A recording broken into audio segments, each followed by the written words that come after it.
a race within the race of humanity, a race which bears no prejudice, no judgment, but boundless freedom.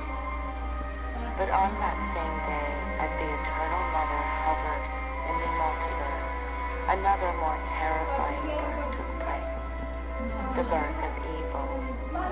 No, es que yo ya separo.